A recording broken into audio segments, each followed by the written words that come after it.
Hello everybody, this is Joy and today we will gonna talk about the chapter 9, Basic Oligopoly Models. So to talk about this chapter, we need to know what's the definition of oligopoly.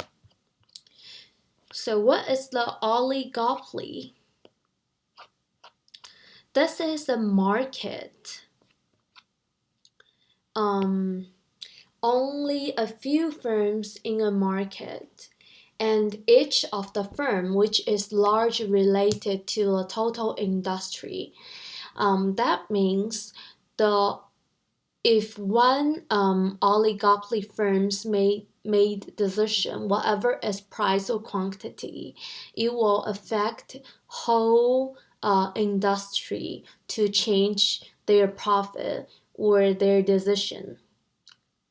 It's just like playing chess. And typically, the number of firms in oligopoly is between 2 and 10. In oligopoly market, they can produce identical or differentiated product. There is a keyword called duopoly. That means only two firms in oligopoly market. To talk about oligopoly, actually we have four different kind of oligopoly market. The first one is kernel oligopoly. The second one is Stackelberg. The third one is Wheezy, and the fourth one is a Bertrand. Today we will talk about this four kind of market and show what is their characteristics in their graph. So the first one is a kernel oligopoly. What is the condition for kernel oligopoly? The first one is there are few firms in the market to serving many consumers. And then the firms in kernel oligopoly can produce either differentiated or identical product. And the third one is the most important one. Each firm's belief rival will hold their output constant if it changes its output. To say in easily, that means each firm thought if our firm to change output, but our rivals or the lefting firms will not to change. And the last one is barrier to entry or exist. To talk about the graph of kernel, the first one we need to know the reaction function. What's the reaction function? It is a function also called best response function that defines the profit maximizing level of output for a firm given the output level of another firm.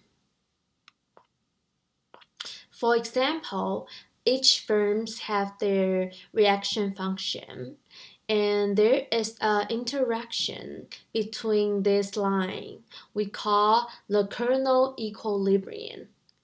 It is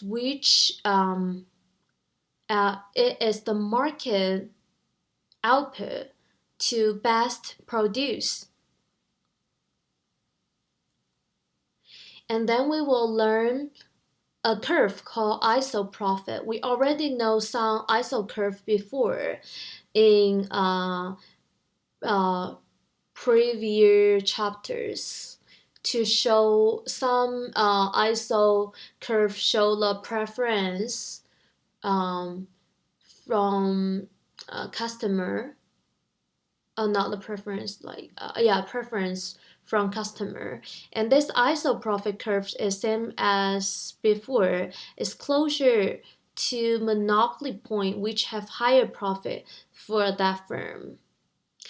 If the isoprofit curve closer to one firm's monopoly point, that shows that firm have higher profit. But if the firm's marginal cost change, that means that firm's reaction function also changed. And then we will have new kernel equilibrium.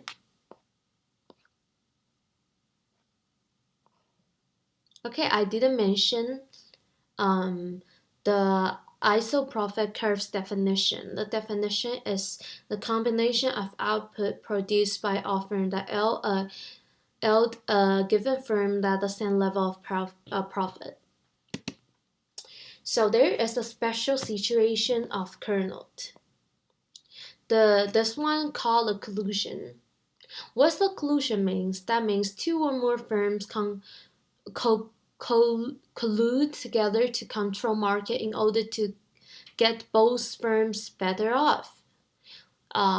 To explain that means two firms made a contract and they promise only produce part of output to control whole market in order to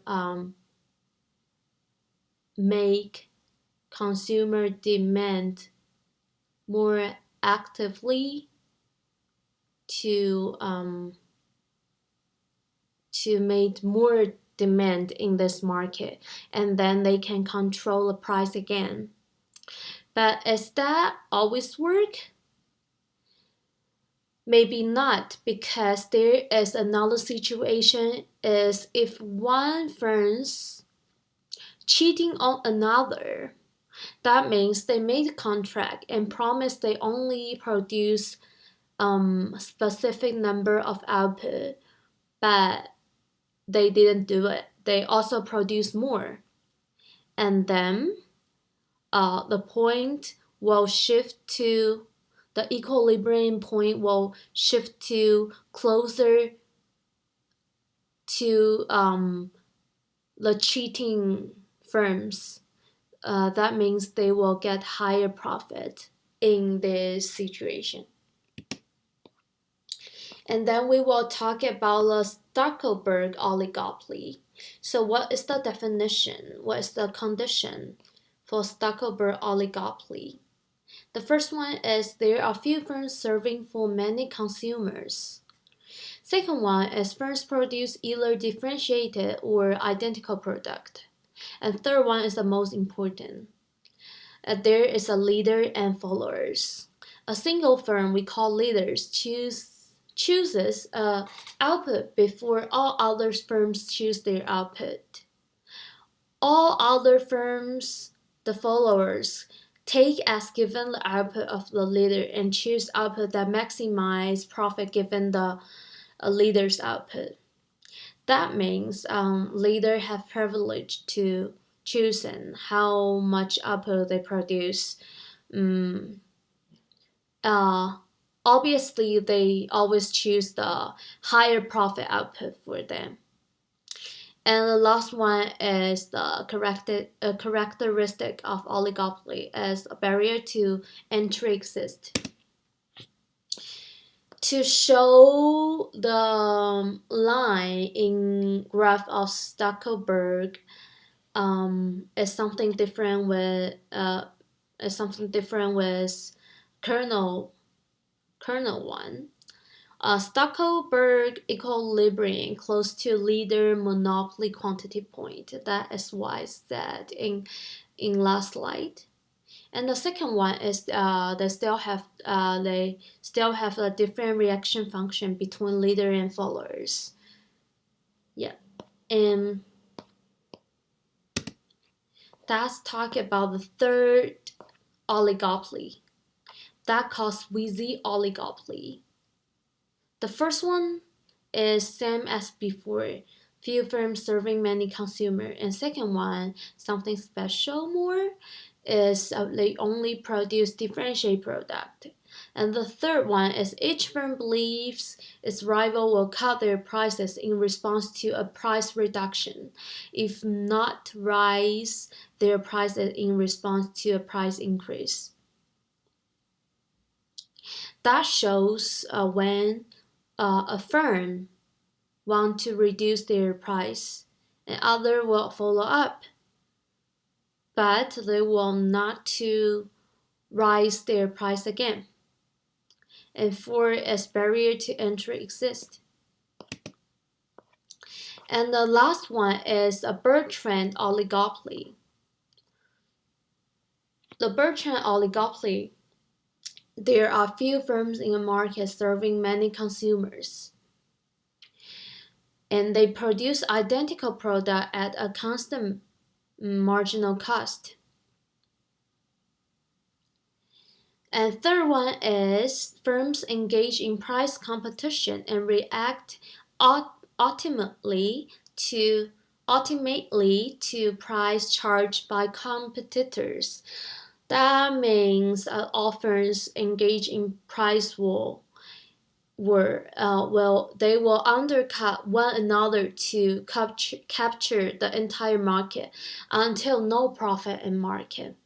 So, in my personal point of view, I thought the biggest winner, the most winner, is consumer and society, and it shows no debt was lost in this profit because they undercut everything. So, it's very good for consumer, have higher consumer